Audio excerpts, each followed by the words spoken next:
Hey, I think we're up. Good afternoon, everybody. As you're coming in and joining you, I am so excited to be with you again today for Lunchtime Live. Unfortunately, my partner in crime, Pastor Bill, is not with us this week. He is off getting some much needed rest and relaxation. He's taking a little vacation, spending time with family in St. Louis. So what that means for us today is that I need even more interaction from you all because I don't have a conversation partner. And so that it's not just me blabbing on and on and on. I need some interaction, some conversation from you all. Okay? So I'll reiterate that as we go on. What? Pastor Bill, you're on here with me? I thought you were supposed to be on vacation, friend. But I'm glad to have you here with me, hanging out on Lunchtime Live. Before we get into our main discussion, my question for today, and hopefully, Pastor Bill, you'll be proud of me for this one, is if you could go anywhere, if you could travel anywhere right now, you know, I know restrictions are somewhat being reduced, but if you could travel anywhere right now, where would you go? And why would that be? For me, I'm going to break the rules a little and say I have two of them. First of all, I would go back to Ohio, back home to just see family. It's been a while since we've seen them, so that's number one. Number two is back in a week or so ago, we were supposed to take a vacation trip to Gatlinburg with Jen's parents. And so I would love to go do that because I was looking forward to doing some hiking and just enjoying some time in the Appalachian Mountains there, just the beauty of nature. So those are my two. Now it's your turn. If you could travel anywhere right now, didn't have any restrictions, where would you go and why?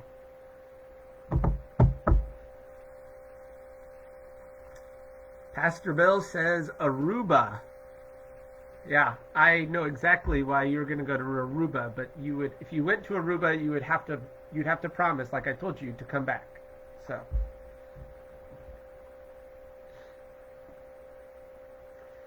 anyone else? If you could go anywhere right now, where would you go? If you could travel anywhere, where would you go and why?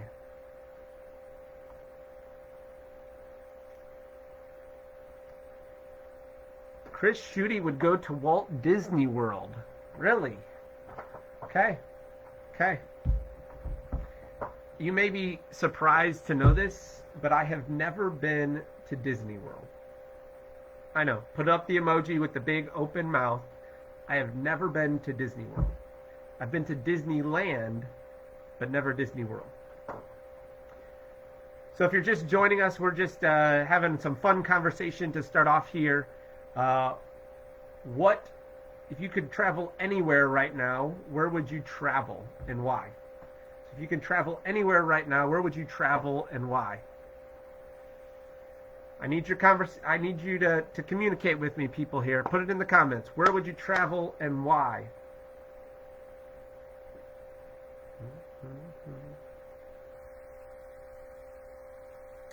Oh, there's some more coming in. Michelle McCoy would go to Arkansas to see her mom. Yes. I would guess it's been a while since you've seen her, Michelle. And Disney World is a happy place. Well, maybe someday I'll have to experience it for myself, Chris Schutte.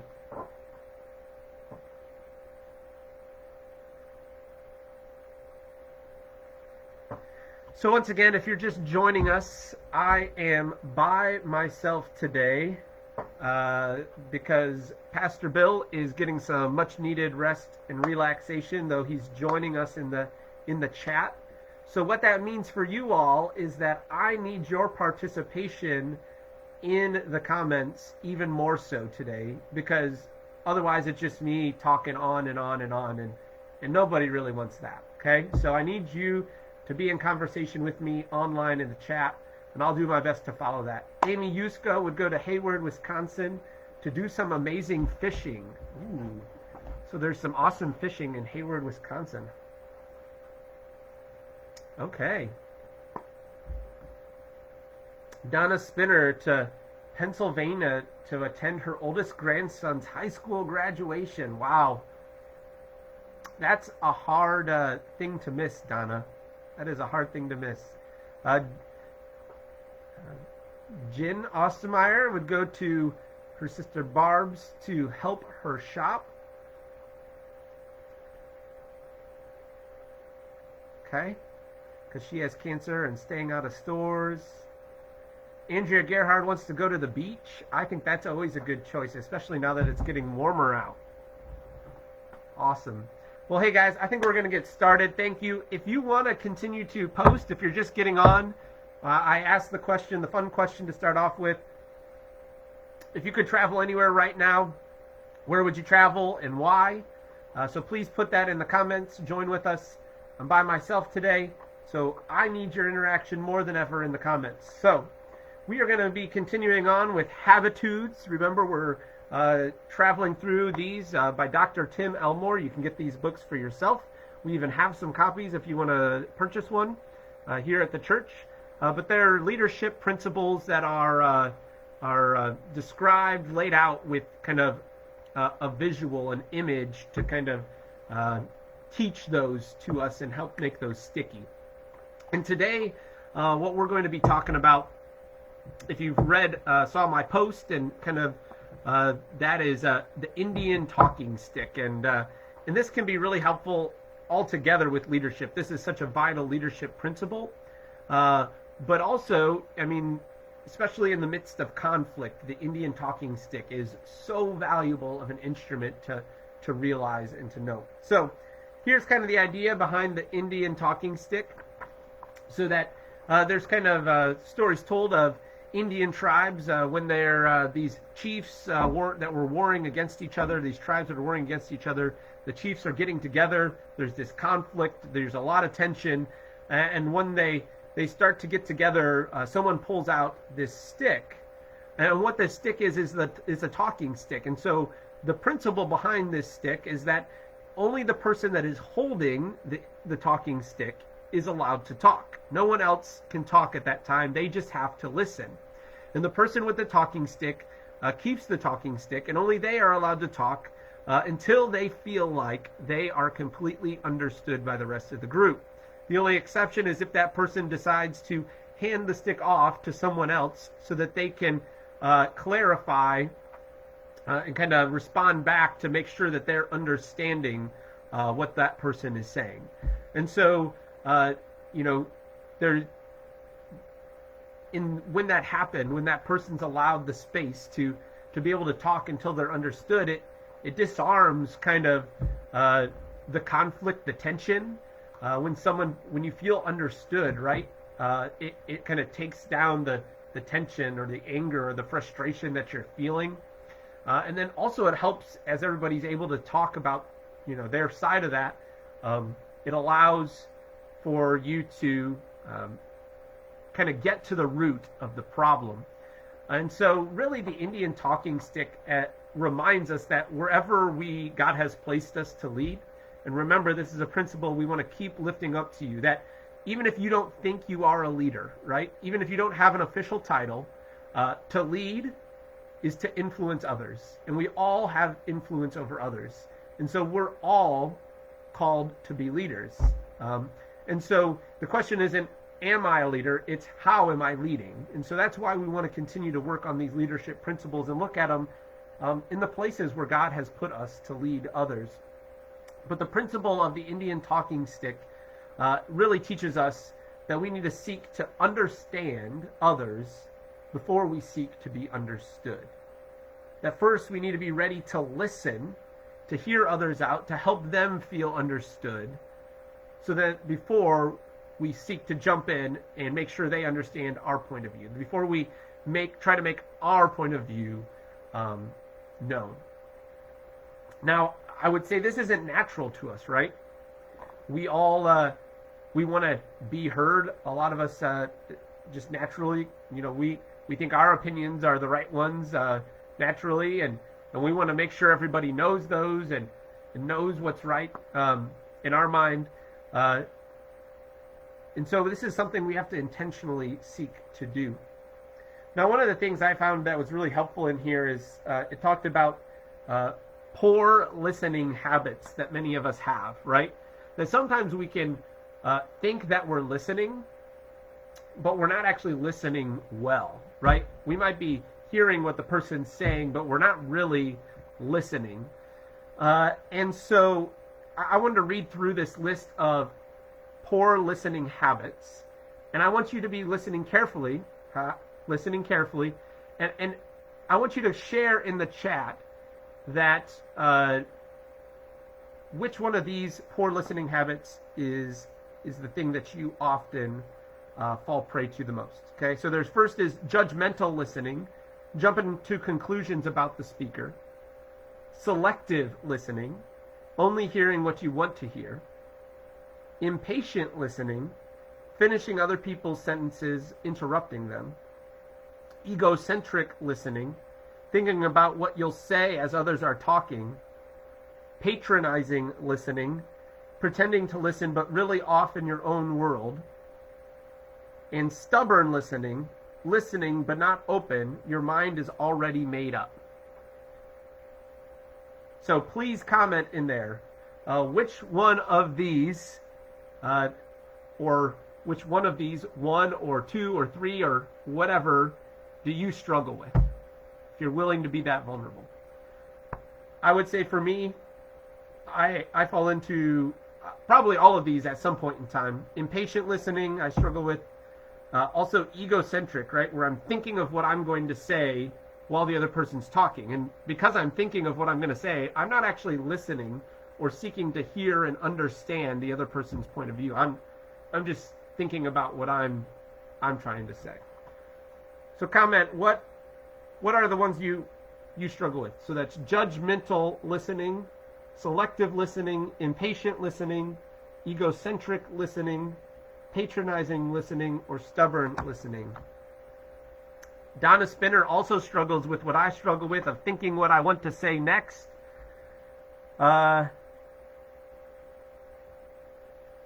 Brendan had suggested that he might need one of these sticks for his household. I think this would actually, in our homes, be a great thing to find. Just go outside and get a stick and say, hey, this is going to be our talking stick. And especially in our midst of conflict, we're not going to talk over each other. The person with the stick is the only one that can talk. So I think, Brendan, that would be a great idea. Any others? What do you struggle with?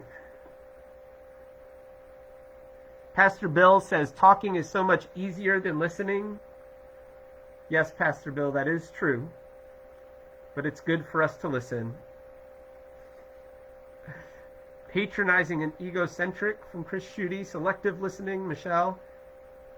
So we all struggle with this, right? And so that's why it needs to be an intentional thing that we are recognizing where we struggle with this, and that then we're trying to keep an eye out for that and do our best to listen.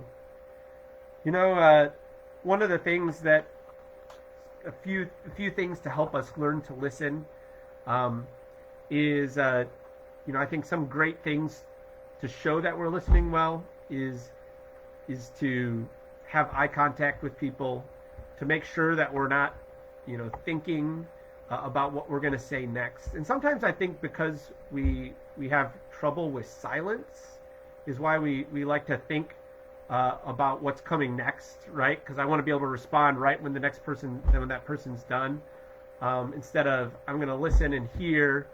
And then also, a good active listening skill is responding, is kind of repeating back what the person has said, either in a paraphrase or kind of repeating part of what they said again as a question to make sure that you understood them correctly, and to clarify that. And then from there, once you are sure you understand, you can go on to talk. And it's, sometimes it's trusting that we're going to have a chance to speak at some point afterwards, and so we can listen first, and that opens the door then for us to be able to share our side.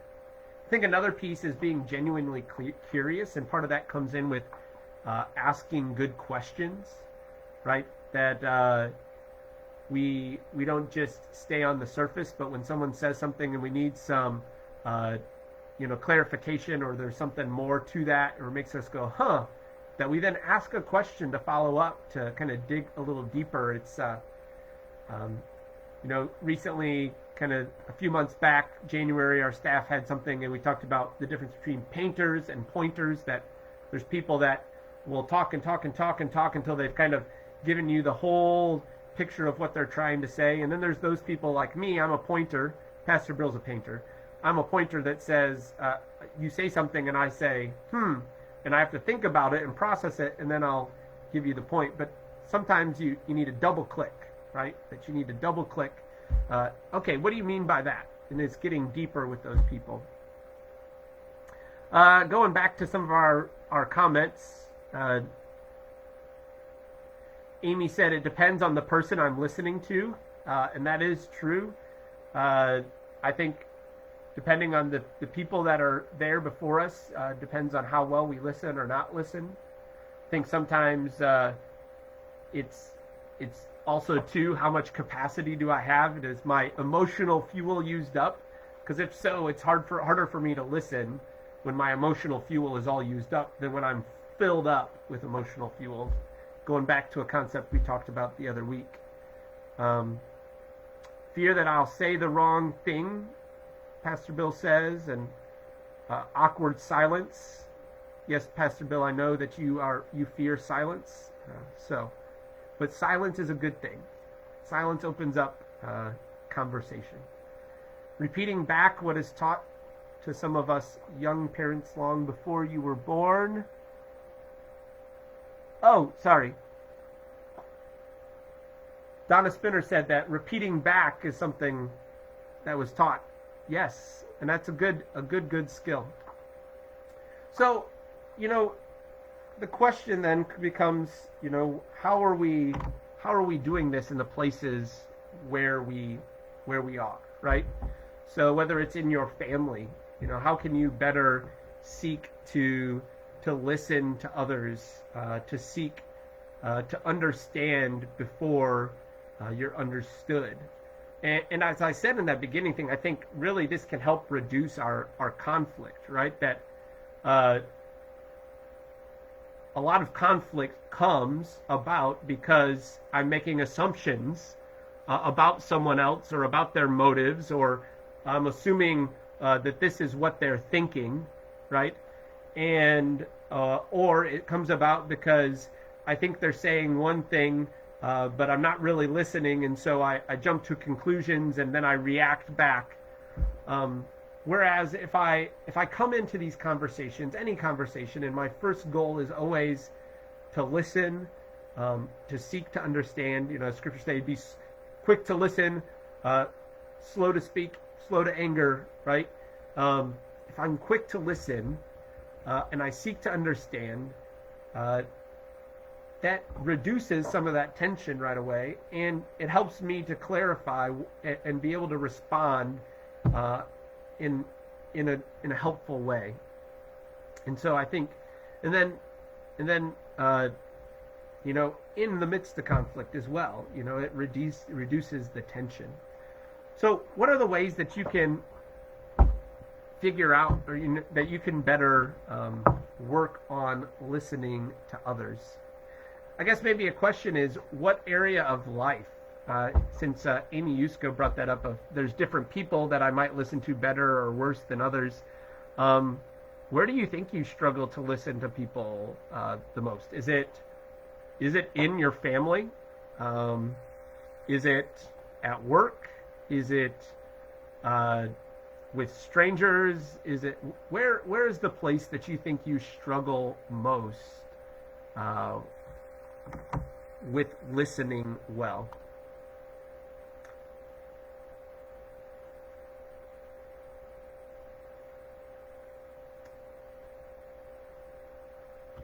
Jen mentioned a counseling skill of SOLAR, an acronym that is sitting squarely, facing the person. You have an open posture, welcoming, lean forward to show you're interested, eye contact, relaxed body language. Yeah, those are all good things of kind of those nonverbal things that we don't always think of that help invite people into a conversation and show them that we're listening. So what area of life do you struggle the most, you think, to be present and actively listen? I think sometimes it's easier for me, and this is sometimes I think a theme, that it's easier for me to listen well in the context of being a pastor because I understand that that's part of my job, and when I'm here I can just focus on being that. If I'm in a counseling session, I'm usually pretty good at being focused, though there are times where I'll admit my mind is thinking on what am I going to respond with, or my mind is thinking on something else that I was going to do when I'm stopped by someone and having a conversation. But generally speaking, I'm pretty good there. I think I fall down, and forgive me, Jen, for this. I think I fall down at home a lot of times. And some of that is because of that principle I said before, that I think when our emotional fuel is drained, it's harder for us to actively listen. It takes more effort, right?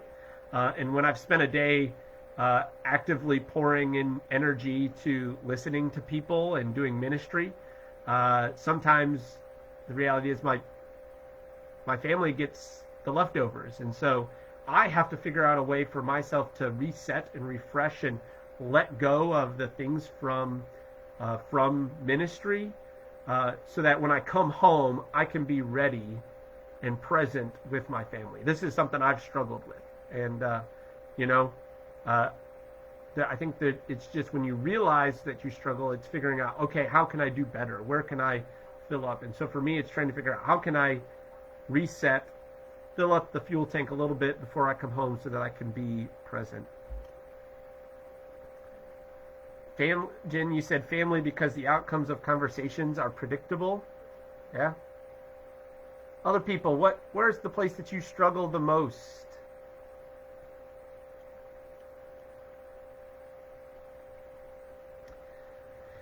If you're just joining us, we're talking about the Indian talking stick leadership principle, where we seek to be understood before we seek to understand. I'm saying that wrong. We seek to understand before we seek to be understood. That we seek to listen first to others and let them explain themselves, and actively listening where we're seeking to understand. We're not listening to respond, but we're listening to understand what they're saying, what they're feeling, what they're thinking, and confirm that with them before we go and share our own thoughts and seek to share what we're thinking and feeling and experiencing. And so that just reduces conflict. It helps resolve conflict. And altogether, it just builds a greater relationship with that person. It fosters relationship, and it opens up the doors in our leadership. It shows that we care and we love, and that really is a foundation of leadership. It's showing that the people that you're leading, that you do care for them, that they're not just another number or a person, a task. But they are a person to you, and you care about them. Donna Spinner said, Jesus was the ultimate example of how I ought to do this. Listening. Yeah. Jesus definitely is a great example of listening to people. He also was like a master question asker, which was amazing. And I think really for me, as I've developed a better ability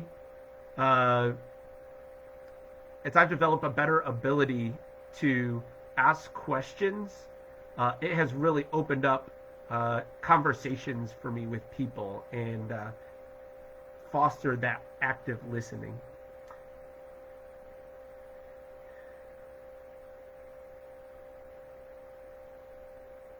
Yeah, Amy Yusko, thanks for jumping in there. That, yeah, it's not just me, that many others, you pour out all day in work, and so sometimes our families get the leftovers, and that's a hard thing to do. And I think that's why it's vital to say, okay, what can I do to refresh and to be present? Hey friends, we're coming to about the end of our time here today. So once again, just to wrap up, Indian talking stick, think about the places where God has placed you to influence others, right? Each and every one of you has a place where God has put you to influence others for his glory and for their benefit. And so with that, God calls us, Scripture calls us to be quick to listen, slow to speak, slow to anger. And that's really what the Indian talking stick principle is all about, that we should be ready to listen, to understand others first, before we seek to communicate our opinions and our thoughts, and to have others understand us. And that just opens up doors. So wherever you look at your life, right, we talked about those poor habits. How can you change some of those poor listening habits? How can you be a better listener today, tomorrow, next week, going on to the future? That's your challenge for this week. Find a way to be a better listener in all these different places in your life, whether that be to your family, at work, whether that be to the person that you meet out in public. And I know we have to keep our social distance now, but still, I think so vital for us to continue to be able to connect with people and to listen. What a powerful witness of love and value that is to people, and a great showing of God's love. Well, everyone, it was so great to be with you today. Next week, Pastor Bill will be back with me, and so we'll have fun again, diving into another Habitude. I look forward to seeing you all again then. Take care. Have a wonderful rest of your day.